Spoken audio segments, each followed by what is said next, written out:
పెళ్ళైనా పండగైనా వేడుక ఏదైనా పట్టుచీరల ప్రత్యేక వేదిక వారాహి సిల్క్స్. సాంప్రదాయానికి సౌందర్యానికి వారధి.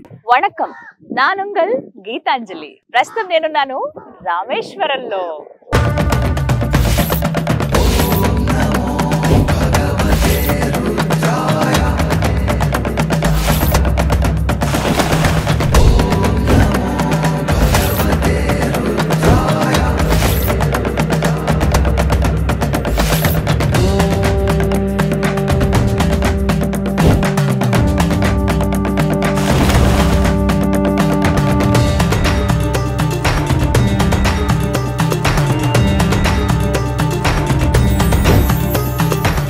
రామేశ్వరంలో సుమన్ టీవీ. ఇక్కడ కొలువై ఉన్నది శివుడైనా, నడిచింది రాముడైనా, మొత్తం ఈ ప్రాంతాన్ని కాపు కాస్తున్నది, రక్షిస్తున్నది మాత్రం 8 మంది అక్క చెల్లెళ్ళు.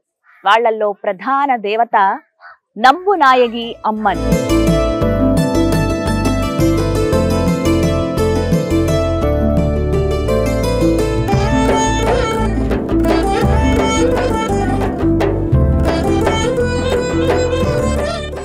అదే దేవాలయం దగ్గర నేనున్నానండి. చాలా అందమైన ఆలయ ప్రాంగణం. నా వెనకాల కనిపిస్తుంది కదా, అదే టెంపుల్. చుట్టూ మామూలుగానే అమ్మవారి ఆలయాలంటే ఎంత సందడిగా ఉంటాయి. ఒక్కొక్క ప్లేస్లో ఒక్కొక్కటి, ఇక్కడ భోజనాలని, ఇక్కడ పలానా చోట అమ్మవారికి నైవేద్యాలు పెడతారని, ఆలయం అని ఇలా ఉంటుంది కదా. సేమ్ మన తెలుగు వాళ్ళగా మనం చూసేది, మన తెలుగు స్టేట్స్లో ఎలా అయితే చూస్తామో అలాగే ఉంది. కానీ ఇక్కడ కల్చర్ కొంచెం డిఫరెంట్గా ఉంటుంది. అయితే ఎవరైతే రామేశ్వరం వస్తారో, మీకు కుదిరితే గనక, లేకుంటే కుదుర్చుకునైనా తప్పకుండా ఈ అమ్మవారి దర్శనానికి రండి. అమ్మవారు చాలా మహిమగల శక్తివంతమైన దేవత. మీరు ఒకసారి అడ్రస్ చెప్తున్నాను. ఆలయం దగ్గర నుంచి, ప్రధాన ఆలయం రామనాథుడి ఆలయం దగ్గర నుంచి ఒక 4 కిలోమీటర్లు ఉంటుందండి. ఇక్కడ నుంచి స్ట్రైట్గా మీరు వెళ్ళిపోతే ధనుష్కోటి, అంటే రామేశ్వరం టెంపుల్ ఏదైతే ఉందో, రామనాథ స్వామి ఆలయం నుంచి ధనుష్కోటి వెళ్తుంటే మీకు కుడి వైపున ఆలయం కనబడుతుంది. పెద్ద ఆర్చ్ ఉంటుంది, మీకు చూపిస్తున్నాను. మెయిన్ రోడ్ నుంచి అలా 1/2 కిలోమీటర్ లోపలికి రావాలి. లోపలికి రావడం, అక్కడి నుంచి ప్రాంగణం ప్రారంభం అవుతుంది. ప్రస్తుతం కార్ పార్కింగ్ ఏరియా దగ్గర నేను ఉన్నాను. ఇక్కడ నుంచి మనం లోపలికి వెళ్ళడమే. వెళ్ళి అమ్మని చూద్దామా? నాకు ఒక్కసారి చూడాలని ఉంది. ప్రత్యేకంగా తమిళనాడులో అమ్మవారి ఆలయాలు కానీ, సుబ్రహ్మణ్య స్వామి ఆలయాలు కానీ చాలా అడుగడుగున మనకు కనిపిస్తాయండి. అయితే రామేశ్వరం కాపాడుతున్న దేవతల్లో ఈవిడ కూడా ఒకరు, ప్రధాన దేవత. వెళ్ళి దర్శనం చేసుకుందాం.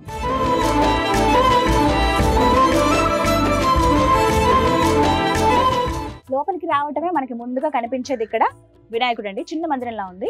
ఇక్కడ వినాయకుడు, అలాగే శివయ్య పైన ఇలా ఆదిశేషి ఇలా ఉన్నట్టుగా ఉందన్నమాట. అంటే నాగరాజు ఇలా రక్షణగా ఉన్నట్టుగా ఉంది. విఘ్నేశ్వర, చక్కగా దర్శనం జరగాలి తండ్రి. హరహర మహాదేవ శంభో శంకర నాగేశ్వర. భలే వస్త్రాలతో అలంకరించారు కదా ఇక్కడండి. తమిళనాడులో ప్రత్యేకించి ఇక్కడ రామేశ్వరంలో అయితే నేను గమనించాను కదా, పెద్ద పెద్ద వృక్షాలు ఏవైతే దేవతా వృక్షాలుగా భావిస్తారో వాటికి ఏంటంటే ఇలా వస్త్రాలతో అలంకరిస్తారు. చీరలు ఇలా కుట్టి, ఇలా కొంచెం తాళ్ళలా ఉంటుంది, దాన్ని ఇలా వెనకాల ముడేస్తారు అనమాట. ఇంకా అమ్మవారి స్వరూపంగా భావిస్తారు. మన రామేశ్వరం ఎంటర్ అవుతుంటేనే పెద్ద పెద్ద చెట్లు, ఇంత చెట్లు, మర్రి చెట్లు కానీ, అలాగే కొన్ని రావి చెట్లు, దేవతా వృక్షాలు ఉంటాయి కదా కొన్ని, వాటికి ఇలా అలంకరించి బొట్టు అవి పెట్టి అమ్మవారిగా పూజిస్తారనమాట. ఇవి మీరు బాగా గమనించవచ్చు. మనకి నంబునాయగి అమ్మన్న ఆలయంలో కూడా ఇలా ఉంటుంది.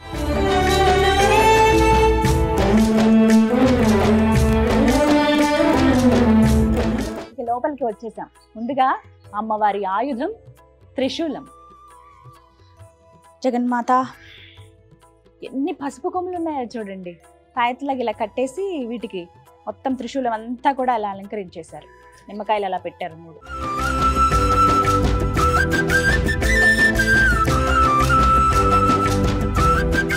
ఆలయం లోపలికి వచ్చేసాము. ముందుగా వినాయకుడిని దర్శనం చేసుకోవచ్చండి. అమ్మవారి మధ్యలో అలా కొలువై ఉంటారు. ఒక పక్కగా వినాయకుడు, మరో పక్కగా సుబ్రహ్మణ్య స్వామిని మనం దర్శించుకోవచ్చు. అమ్మ ముందు ఎప్పుడూ ఉంటారు కదా సిద్ధంగా ఆ విఘ్నేశ్వరుడు, సుబ్రహ్మణ్య స్వామి అమ్మతోనే. వక్రతుండ మహాకాయ సూర్యకోటి సమప్రభ నిర్విఘ్నం కురు మే దేవ సర్వకార్యేషు సర్వదా.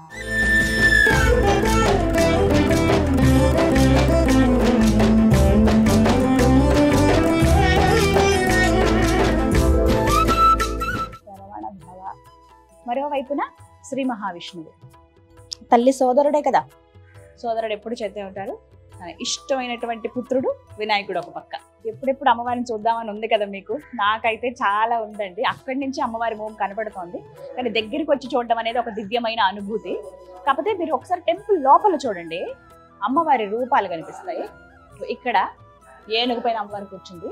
ఇక్కడ గుర్రం పైన కూర్చుంది అమ్మవారు. ఇక్కడ వరాలను అందించేందుకు అభయహస్తంతో ఉంది. అక్కడ లక్ష్మీదేవి అమ్మవారు, అక్కడేమో కలుషాలు పట్టుకుని 2 చేతులతో. మరోవైపున గాయత్రి అమ్మవారి రూపం, మరోవైపున విజయలక్ష్మిగా కనపడతారు. అలాగే మరోవైపున వీరలక్ష్మిగా కనపడతారు, ఇంకోవైపు ధాన్యలక్ష్మిగా కనపడతారు. ఇలా ఒక్కొక్క రూపం అన్నమాట అమ్మవారిది.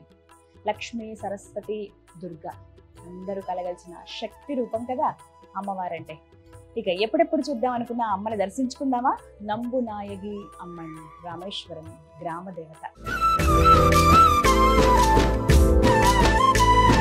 తల్లి జగన్మాత,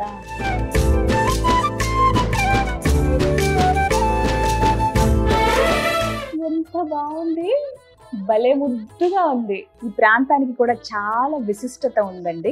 సాధారణంగా మీరు వచ్చి రామేశ్వరంలో రామనాథుడిని దర్శించుకుని రామయ్యని తలుచుకుని వెళ్ళిపోవటమే కాదు, ఈ ప్రాంతాన్ని కాపు కాస్తూ తన రక్షణలో ఉంచినటువంటి దేవత నంబునాయగి అమ్మని. ఇలాగే అమ్మవారిలాగే ఇంకా 7 అక్క చెల్లెళ్ళు ఉంటారు. మొత్తం 8 మంది 8 మూలలో ఉన్నారు అని చెప్తారండి రామేశ్వరానికి.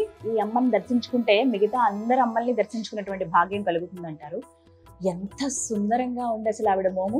సింధూరం మోముతో అమ్మవారిని చూడడం నాకైతే ఇది మొదటిసారి. నిజంగా చాలా చాలా బాగున్నారు అమ్మవారు. కింద పిల్లి మొహంలాగా అనిపిస్తోంది నాకు. ఒక చేత్తో త్రిశూలం పట్టుకున్నారు, మరో చేత్తో కుంకుమ భరిణ ఉంటుంది ఆవిడ చేతిలో. అలాగే మిగతా 2 చేతులతోటి శంకు చక్రాలు పట్టుకుని ఉంటారు. అలా ఆసీనురాలై ఒక సింహాసనం మీద కూర్చున్నట్లుగా కనపడుతున్నారు. వెండి కిరీటము, వెండి కవచం వేశారు అమ్మవారికి. చేతులు, కాళ్ళు ఇవన్నీ కూడా మంచి orange and green colour sari అండి. నిమ్మకాయల మాల, గ్రామ దేవతల వల్ల ఖచ్చితంగా నిమ్మకాయల మాల ఉంటుంది కదా, అలా నిమ్మకాయల మాల వేశారు. ఇంకొకటి ఏంటంటే మొత్తం పూలమాలలతో అలంకరించారు. ఎదురుగుండా ఒకవైపున పోతురాజు, అలాగే మరోవైపున శక్తిమాత అని కూడా అంటారు ఈవిడ్ని కూడా. ఇవి అలా ఉండగా లోపల మనకి 2 ద్వారాల్లో ఇక్కడి నుంచి మనం అమ్మవారిని దర్శించుకోవచ్చు అనమాట. అలా నెమ్మదిగా అడుగు వేసుకుంటే పెద్ద పెద్ద దీపాలు చూడండి ఎంత బాగున్నాయో. మొత్తంగా అమ్మవారు ఇలా ఉంటారనమాట ఇక్కడ. జగన్మాత శక్తి స్వరూపిణి, మహాకాళి, మహాలక్ష్మి, మహాసరస్వతి స్వరూపిణి అమ్మ. వా, ఎంత ముద్దుగా ఉన్నామమ్మా అందరు తల్లి. ఇంకొకటి మీకు చెప్తాను, ఇక్కడ వాస్తవానికి అమ్మవారు స్వయం వ్యక్తమయ్యారు. ఈ ఆలయం నిర్మించి 1000 సంవత్సరాలు అవుతోందండి. అమ్మవారు కనిపించి స్వయం వ్యక్తమైంది. ఆ స్వయం వ్యక్తమైనటువంటి అమ్మవారి రూపం ఇప్పుడు మనం చూస్తున్న రూపానికి పక్కగా ఉంటుంది. మీరు వచ్చినప్పుడు ఖచ్చితంగా వీక్షించండి. అమ్మా జగన్మాత.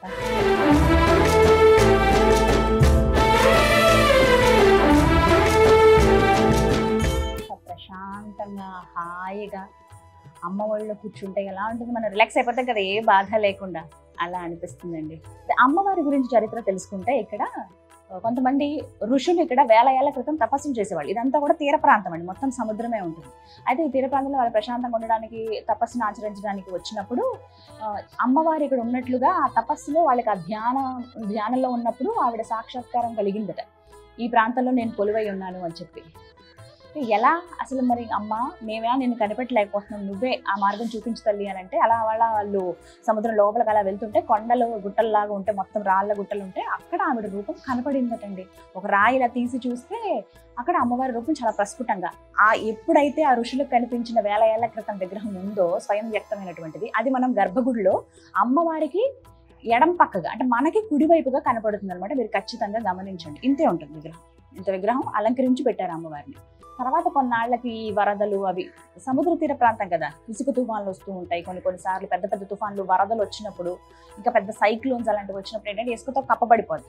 అలా మొత్తం గుడి అంతా కూడా కప్పబడిపోయిందట. తర్వాత ఏదో ఇదయ్యి ఇక్కడ ఈ మూలల్లో తవ్వుదామని చెప్పి తవ్వకాలు చేస్తున్నారట. గట్టిగా ఇట్లా రాయిలాగా తగిలిందంటే, ఏంటి ఇక్కడ ఇసుకలో రాళ్ళు తగులుతున్నాయి ఏంటి అని చెప్పి వాళ్ళు చూస్తే తీగానే ఎప్పుడైతే కొన్ని 1000 సంవత్సరాల క్రితం అమ్మవారు పూజింపబడ్డారో ఋషుల చేత, ఆ విగ్రహం బయటపడిందటండి. విగ్రహాన్ని తీసి ప్రతిష్ఠించి పూజలు చేశారట. ఎప్పుడైనా సరే మూలమూర్తి అనే వాళ్ళు బయటికి ఇలా వ్యక్తపరిచి ఉండకూడదు, ఒక విగ్రహాన్ని ప్రతిష్ఠిద్దాము అమ్మవారిని అని చెప్పి గ్రామస్తులంతా నిర్ణయించుకుని ఇప్పుడు మనం చూస్తున్నటువంటి సింధూర మోముతో ముద్దుగా కనబడుతున్నారే ఆ అమ్మవారిని ప్రతిష్ఠించారట.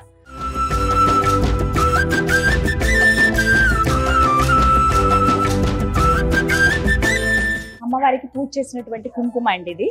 ఇలా పొట్లల్లా కట్టి అమ్మవారిది ఎవరైతే వస్తారో భక్తులు వాళ్ళకి ఇస్తారు. ఇదో అమ్మ రూపం. తల్లి జగన్మాత, ఎంత పుణ్యం చేసుకున్నామో. అసలు మనది కాని రాష్ట్రం వేరే ప్రాంతానికి రావటము, ఇక్కడ అన్ని చూడటము దాంతోపాటుగా అమ్మవారిని దర్శించుకోవాలండి. వాస్తవానికి అడిగాం ఇంకా ఏమేమి టెంపుల్స్ ఉంటాయి రామేశ్వరం అని అడిగితే ఇలా చెప్పారనమాట. సరే చూద్దాం అనుకున్నాం కానీ ఆవిడ రప్పించుకుంది మొత్తానికి. ఇవాళతో నేను ఇంకా కంప్లీట్ అయిపోయింది రామేశ్వరం టూర్.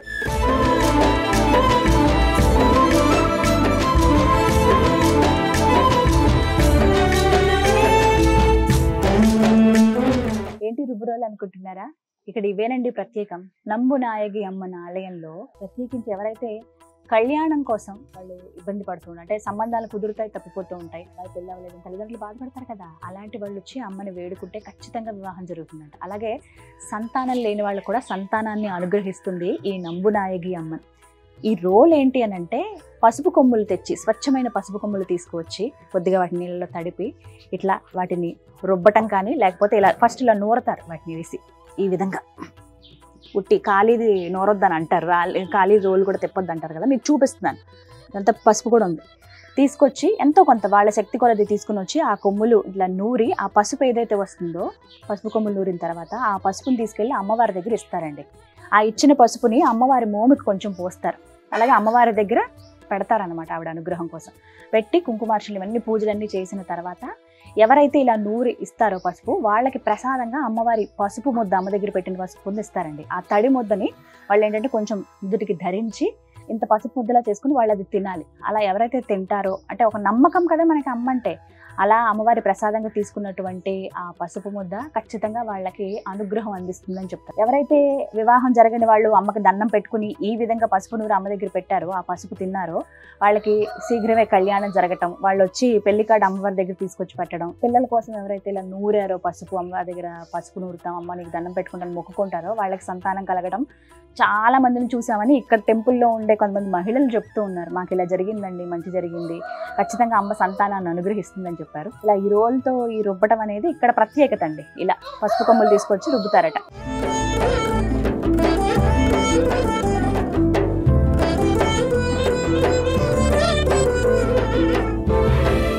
అలా ఈ పక్కగానే కట్టెల పొయ్యి, ఇదిగో కట్టెలన్నీ ఉన్నాయి, పొయ్యి లాగా ఇలా పెట్టేసి ఉంచారు. ఇక్కడ ఏంటంటే ఎవరైతే అమ్మవారికి మొక్కుకుంటారో వారు ఇక్కడ అమ్మవారికి నైవేద్యం వండుతారండి.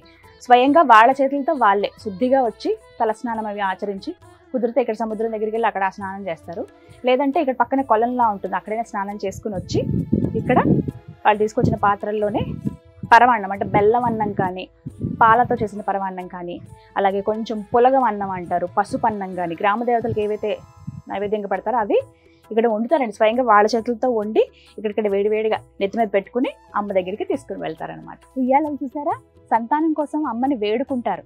మా ఇంట్లో కూడా ఒక బుజ్జి బాబు ఉయ్యాలలో ఊగాలమ్మ, లేదంటే బుజ్జి పాప ఉయ్యాలలో ఊగాలి తల్లి, ఆ సంతానం భాగ్యం మాకు కలిగించు అని చెప్పి అమ్మవారి ముందు దండం పెట్టుకుని పసుపు నూరి, అలాగే ఒక 2-3 ప్రదక్షిణలు చేసిన తర్వాత అమ్మవారికి నైవేద్యాన్ని సమర్పించి ఇలా ఉయ్యాలలు ఇక్కడ కడతారనమాట.